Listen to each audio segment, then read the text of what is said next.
All right. Johnathan, tell us a little bit about yourself, my friend. So, my name is Johnathan Drisdelle. I'm from Fredericton, New Brunswick, and that is in Canada, not New Jersey. I've been in real estate for 15 years. Have a small team based out of Fredericton. Team lead, broker manager, kind of a Mr. Fix-It in the market, I guess. So, so that's about me. Awesome. So thank you for coming all the way from New Brunswick. I mean, that's about as east as you can go. It's so far east. I honestly, true story, he had hired us to do a, was it like an advance for your team, a virtual advance? Team advance, yeah. Team advance, and it was during COVID, so we were getting hired a lot to do those for teams and brokerages around the country. And you know, we followed the same schedule, and they always started at, usually in the market 9 o'clock local time. And so for us, that meant, I'm Detroit's Eastern time. So if it's on the West Coast and they start at 9 o'clock their time, then we were actually starting the advance in the afternoon. So even though they'd have a morning advance, I'd have an afternoon advance because it'd be noon in Detroit when someone in LA hired us to start at 9 a.m. And so no joke, it was the morning of that I learned that there's a time zone in North America that's east of the Eastern time zone. I mean, I'm probably right. Atlantic time zone. We talk about this probably the Atlantic time zone. So I'm going through my normal routine in the morning, waking up at 6 a.m., just doing my normal morning routine. And I get a message, I think it was Taylor messaged me that morning. She's like, this one starts at 7, right? Or 8, I think it was starting at 7:30 or 8. I'm like, 7:30 our time? I don't understand. Why would we start this so early? Well, because they're an hour later. And my honest question was, how could they be an hour later? Where does that even exist around here? Yeah, no, I do remember that and still have a chuckle. I talked about this back with the panelists here, and I said I'd probably bring that up. So I'm glad you did. All right, so you guys are on pace for 220 units this year, and what's really cool about that, people hear team and I think he must have 10 people. You have 3 agents. It's you and 3 agents. That's correct. Doing 220 units. Yep. That's impressive. And I believe, yep, that's good. Yep. Here's what's really cool. Of the 192 units closed in 2022, you did 102 yourself. Yep. I love that. That's right. And you've been a one-on-one client since you joined us when? January this year? January this year, yes. January this year. And you've been using, you've also hired us to coach your team. That happened starting this year. You've been through Sales Rocket, or the old SLS, which is now Sales Rocket. You've been through that a couple times. And just in general, it seems like you've been in our world for the last couple years pretty actively. Yeah, I've been kind of a follower or a stalker of sorts, probably since you started putting videos on YouTube back in, I think, 2009, 2010. Oh, wow. Okay. And, kind of was an online stalker for a while, and used to use just basically your videos because I do a lot of coaching and training in our market center, and for our team, I would use your videos basically as my material. All right, hey, that works.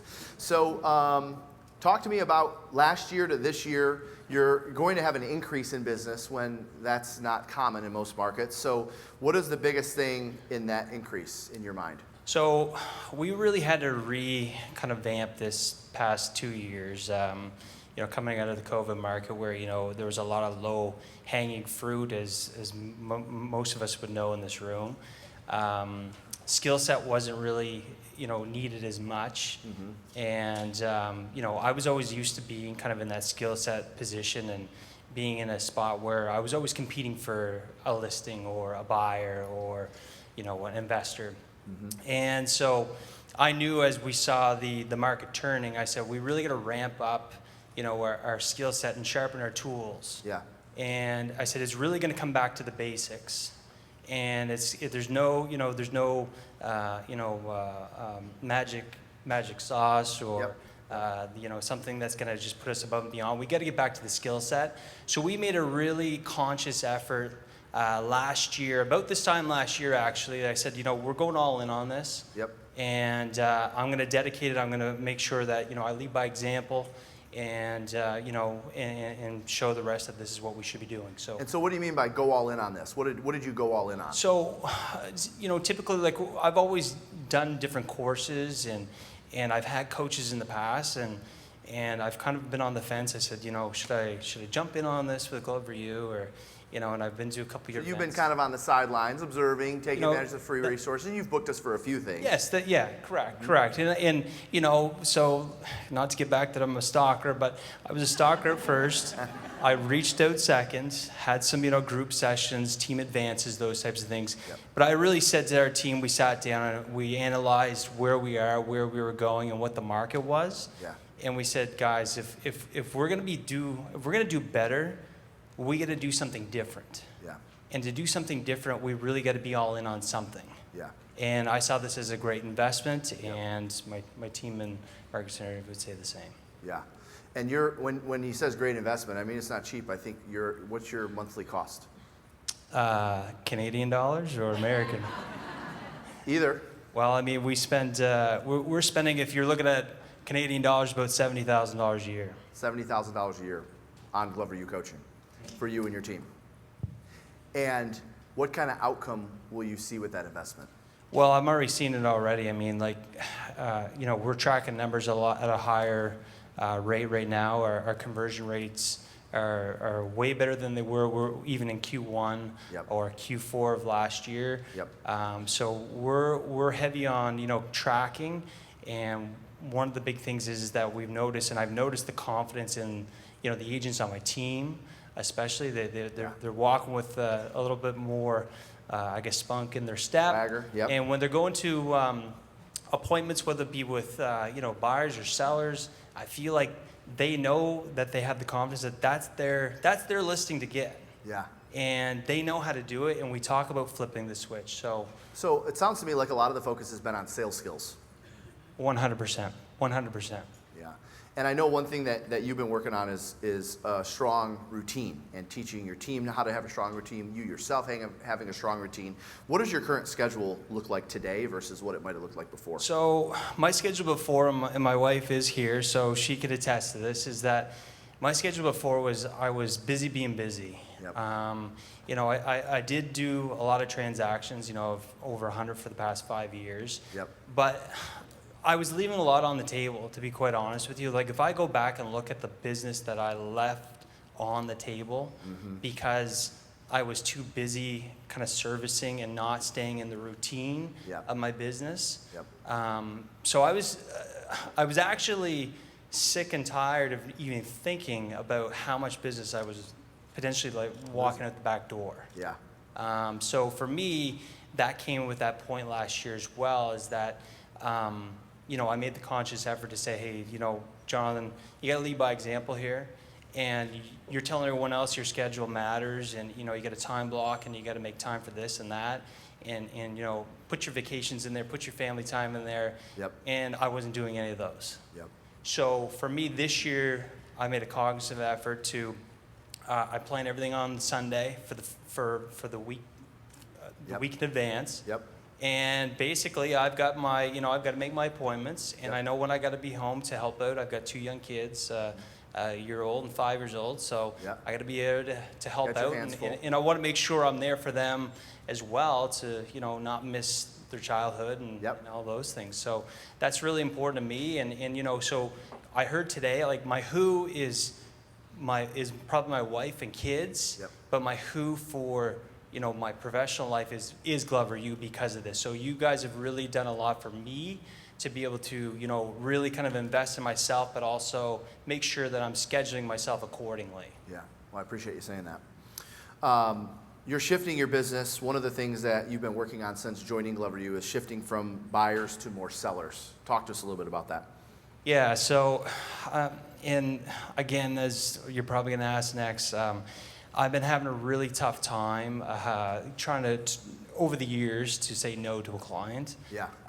But I know that really where my strengths lie is at the listing table. Yep. And getting sellers under contract Yep. to list them. So what I've been doing more so now is, and I'm committed to this. I am going to get a showing agent in Q3, so I'm going to make sure that's geared up. Okay. What month in Q3? What month? What month would you like it? October 1st. I'm going to go October just to give me an extra month on that. But no, September but 30th would be the end of Q3, by the way. that is right. In Canada too, so that's true. Even So in Canada, yeah. so it will be in September then. The latest day is September. But no, in all fairness, I really, when it came to the seller business, I was taking a lot of the buyers on especially when they were going to buy, or I was getting a lot of referral business out of seller business, or from open houses and those kinds of things, because we really do milk our listings. Yep. I won't say the exact slogan of what you tell me, but so we milk listings. So I bring a buyer's agent with me, or an agent on my team, to say, hey, listen, this is going to be your buyer rep. They specialize in this. They're much better at it than I am. Yeah. I show them that, put them on the pedestal. Yeah. So I've been more kind of geared to that way. And in So the did you actually write out? So he's referring to milk the what out of a listing, and you wrote like a one-page plan on how to do this. Yeah, exactly. Yeah. So every time you take a listing, you're not just thinking about how you can service that client. You're looking at the 8 ways you can get more listings from that client. Can you give us a few examples? Yeah, so I mean, we're getting into the hybrid farming method, but we've been circle prospecting for years. Yep. Going to the neighborhood, just listed, knocking doors, making phone calls, also inviting the neighbors of the neighborhood to open houses. Yep. We held really high-end open houses, and what I mean by that is, we would get a lot of traffic, we get a lot of contacts, people through the door, and we did a lot of good follow-up. So the day of, we followed up, Yep. and we would tend to get, usually on average, of every listing that we would take, probably 2 to 3 more clients out of that. Yeah. Well, the 2-to-1 formula is absolutely existent if you treat it correctly. Meaning, for every listing you take, you should have 2 sales to account for that listing. So if you tell me you want to sell 50 homes this year, my response to you is going to be, all you have to do is take 25 listings. If you take 25 listings, you'll sell 50 homes, because then you're going to follow the plan of how to get more business from those sellers. So talk to me a little bit about your database business. I know 85% of your business today is database, which was the opposite of my business for years. So what's working your database in your mind mean to you? So, I mean, we're really purposeful with our database. I come from, I'm a second generation real estate. My father started the team. So our database is pretty deep, but we don't have a large database. We actually kind of, we revisit our database every year of who's kind of giving us referrals, Yep. who we're doing business with, and those sorts of things. So one of the big things for us is we've only got about 1,250 to 1,500 on a floating basis Yeah. in our database. Yeah. And last year, we can attest that 136 of our 192 transactions came directly from the database, whether it was repeat referral. Yeah. So for us, it's really staying in touch and high touches, whether that's phone calls, drop-bys, stop-bys.